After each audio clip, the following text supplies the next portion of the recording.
السلام علیکم عزیز طالب علم، آج ہم اپنے علم و تعلیم BA کے حصہ دوم کا آغاز کرنے جا رہے ہیں، جس میں آج ہم پہلے باب نمبر 1 جس کا عنوان ہے تعلیمی نفسیات کا مطالعہ کریں گے۔ جیسے الفاظ سے ظاہر ہے تعلیمی نفسیات کے تعلیم اور نفسیات کا تعلق ہے، لیکن تعلیمی نفسیات کو جاننے سے پہلے ہمیں نفسیات کے بارے میں جاننا پڑے گا کہ نفسیات کیا ہے۔ تو کچھ ہم پوائنٹ بنائے ہیں اور ہم دیکھتے ہیں کہ ہم نفسیات کے بارے میں کیا جانیں گے۔ سب سے پہلے نفسیات کیا ہے، نفسیات کے معنی مفہوم، نفسیات کی تعریفیں جس میں واٹسن اور میکڈوگل کی تعریف کا ہم تذکرہ کریں گے، نفسیات کی شاخیں، اور یہ ہم آج پہلا اپنا ٹاپک پڑھیں گے۔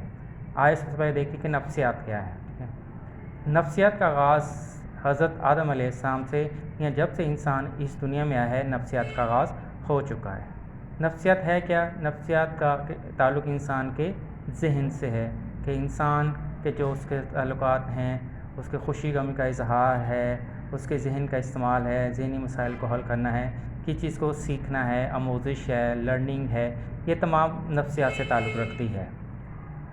نفسیات کے معنی مفہوم کے بارے میں دیکھتے ہیں۔ نفسیات انگریزی کے لفظ سائیکالوجی سے نکلا ہے، جو کہ سائیکالوجی دو الفاظ سائیکی اینڈ لوگوس سے مل کر بنا ہے۔ سائیکی کا مطلب ہے سول اور لوگوس کا مطلب ہے سائنس، یعنی سائنس آف سول یا روح کا مطالعہ یا روح کے اسٹڈی آف سول بھی کہہ سکتے ہیں اس کو۔ بعد میں جب نفسیات پہ مزید کام ہوا، اس میں مزید ترقی ہوئی، تو پھر اسے ذہن کے مطالعے کا نام دیا جانے لگا، اسٹڈی آف مائنڈ کا نام دیا گیا۔ پھر مزید اس پہ تحقیقات ہوئی، سائیکالوجسٹ نے ہماری نفسیات سے کام کیا، تو پھر اسے آج ہم اسے اسٹڈی آف بیہیویئر یا کردار کے مطالعے کا نام دیتے ہیں۔ ٹھیک ہے، نفسیات کا آغاز تقریباً آج سے 1200 سال پہلے ہی ہو چکا تھا، لیکن باقاعدہ طور پر اس کا آغاز 1879 میں جرمنی میں ہوا، جب یہاں پہلی لیبارٹری یا نفسیات کی پہلی تجربہ گاہ قائم کی گئی، جہاں باقاعدہ طور پر نفسیات پر یا اس کے مسائل کو حل کرنے کے لیے، نفسیاتی مسائل کو حل کرنے کے لیے تجربات کیے جانے لگے۔ اب نفسیات کی تعریفیں دیکھ لیتے ہیں، جس میں ہم واٹسن اور میکڈوگل کی تعریف کا تذکرہ کریں گے۔ واٹسن کیا کہتا ہے کہ انسانی کردار کا مطالعہ خارجی مشاہدے سے کرنا ان میں نفسیات کہلاتا ہے، یعنی کہ انسان جو بھی کردار ادا کر رہا ہے اس کا مطالعہ ہم خارجی طور پر کرتے ہیں، کہ ہم اس کو باہر سے دیکھتے ہیں۔ مشاہدے دو اقسام ہوتے ہیں، خارجی مشاہدہ اور باطنی مشاہدہ۔ کہ خارجی طور پر اس کا مشاہدہ کرنا، کہ باہر سے بیٹھ کر دیکھنا، یہ اس کا خارجی مشاہدہ لگتا ہے، کہ جیسے آپ گراؤنڈ میں بیٹھے ہوئے ہیں، کوئی آپ کا کلاس فیلو یا آپ کا کولیگ یا آپ کا دوست کوئی کام کر رہا ہے، کھیل رہا ہے، آپ اس کا دیکھ رہے ہیں، تو یہ خارجی مشاہدہ ہے کہ وہ کیا حرکات کر رہا ہے، لوگوں سے کیسے بات کر رہا ہے، کیسے مل رہا ہے، یہ خارجی مشاہدہ ہے۔ پھر دوسری تعریف ہم پڑھیں گے میکڈوگل کی۔ میکڈوگل کہتا ہے نفسیات انسانی ذہن اور کردار کے مطالعے کا نام ہے، کہ انسان اپنے ذہن اور کردار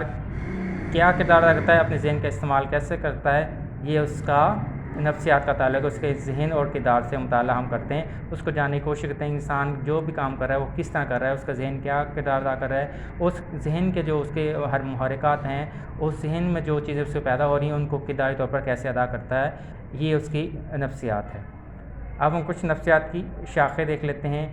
جس سے پہلے عمومی نفسیات۔ عمومی یعنی کہ عام سے ہے، کہ وہ نفسیات کی وہ شاخ جو عام افراد کے لیے یا عام لوگوں کے لیے استعمال کی جا سکتی ہے، اس کو عمومی نفسیات کہا جاتا ہے۔ ٹھیک ہے نا، کہ ہر فرد یا معاشرے میں جتنے افراد ہیں ان کے مسائل کو حل کرنے کے لیے، ان کے ایک دوسرے تعلقات کو جاننے کے لیے ہم عمومی نفسیات کا استعمال کرتے ہیں۔ پھر نمبر 2 غیر معمولی نفسیات، کہ نفسیات کی وہ شاخ جو غیر معمولی افراد۔ عمومی نفسیات اور غیر معمولی نفسیات میں بنیادی فرق یہ ہے کہ عمومی نفسیات ہر فرد سے تعلق رکھتی ہے، جبکہ غیر معمولی نفسیات مخصوص افراد سے تعلق رکھتی ہے۔ غیر معمولی افراد سے مراد ہے وہ افراد جنہیں کوئی نفسیاتی مسائل ہوں، ٹھیک ہے، جیسے اندھیرے سے ڈر رکھتا ہو، اونچائی سے خوف آتا ہو، ٹھیک ہے نا، ذہنی مسائل ہوں، یہ غیر معمولی افراد کرتے ہیں۔ ان کے مسائل کو حل کرنے کے لیے جب نفسیات کا استعمال کرتے ہیں تو یہ غیر معمولی نفسیات کہلاتی ہے۔ پھر نمبر 3 ہے تجرباتی نفسیات۔ تجرباتی نفسیات سے مراد ہے کہ جب ہم کسی مسئلے کو باقاعدہ تجربہ گاہ میں لا کر اس پر تحقیق کرتے ہیں، اس پر تجربات کرتے ہیں، اس کو جاننے کی کوشش کرتے ہیں، اس کی وجوہات کو، اس کے محرکات کو، اس کا حل کرتے ہیں، یہ تجرباتی نفسیات کہلاتی ہے۔ نمبر 4 معاشرتی نفسیات۔ معاشرتی نفسیات جیسے معاشرے سے لفظ سے ظاہر ہے کہ معاشرے سے متعلق اس کا تعلق ہے کہ ہمارے معاشرتی مسائل، ان کا حل، لوگوں سے ایک دوسرے کے تعلقات، لوگوں سے ایک دوسرے کا اظہار، ملنا ملانا، مسائل ہیں ان کو حل، یہ معاشرتی نفسیات کہلاتی ہے۔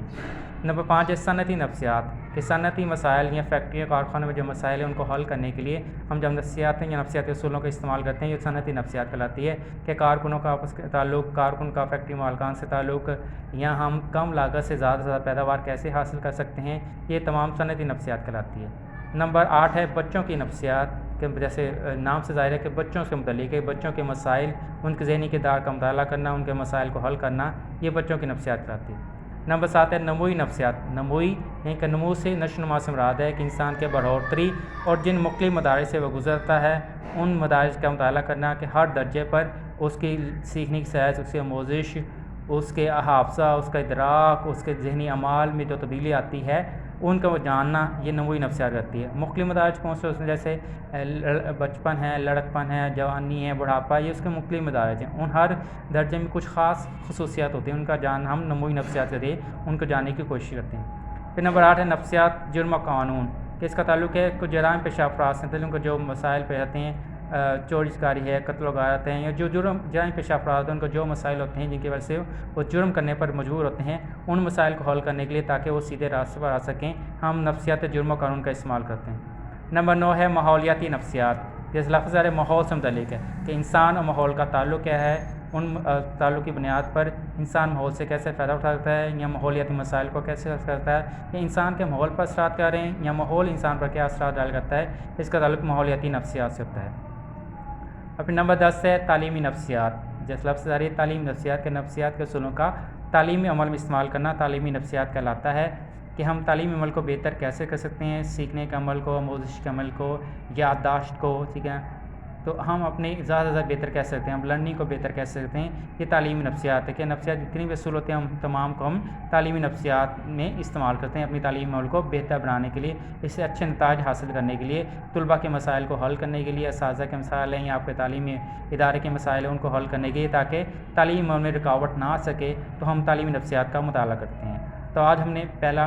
لیکچر پڑھا ہے کہ نفسیات کیا ہے، نفسیات کے معنی مفہوم کیا ہیں، نفسیات کی تعریفیں جو کہ واٹسن اور میک ڈوگل کی تعریف کی، اس کے علاوہ اور بہت سی تعریفیں ہیں لیکن یہ زیادہ ہیں اس لیے ہم نے 2 تعریفیں واٹسن اور میک ڈوگل کی تعریف ہم نے کی ہے۔ پھر نفسیات کی شاخیں کون کون سی ہیں اس کا ہم نے تذکرہ کیا، تو یہ آج آپ کا پہلا لیکچر ہوا ہے، امید آپ کو سمجھ آئی ہوگی،